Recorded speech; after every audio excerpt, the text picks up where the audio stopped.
Hi folks, welcome back to our presentation on employee services, which are an important part of an employee's benefit package. Some of the job-related services that you might get are subsidized childcare.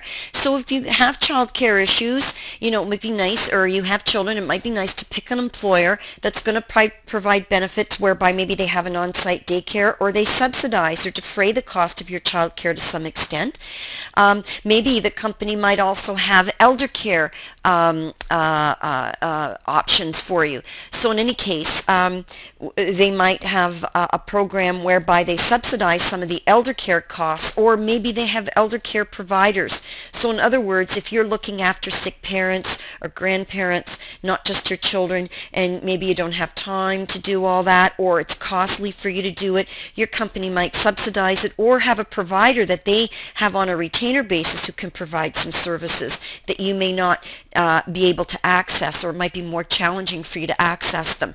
Sometimes employers will offer you subsidized transportation to get to and from work. Sometimes, for example, if you're working late, and you don't want to take transit on your own, or you don't have a car, say you're in downtown Toronto, you're not driving, maybe they might have a taxi program or a relationship set up with a taxi where they may pay the cost to get you home.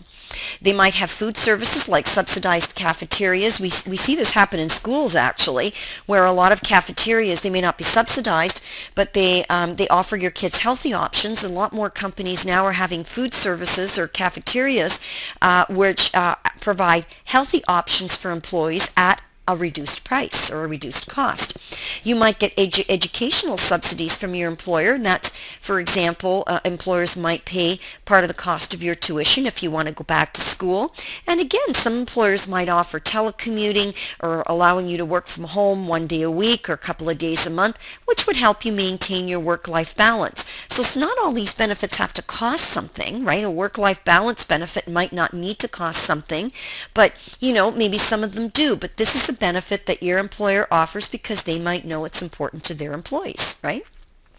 Now, in this last slide, I want to talk a little bit about flexible benefit plans. Flexible benefit plans are plans that are set up by employers whereby they let you shop for healthcare benefits on a budget.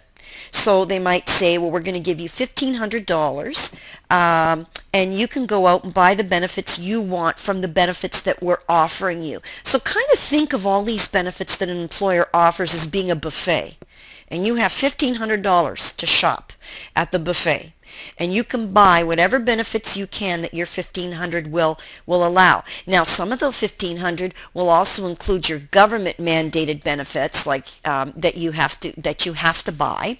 All right, things like Canada Pension or employment insurance, right?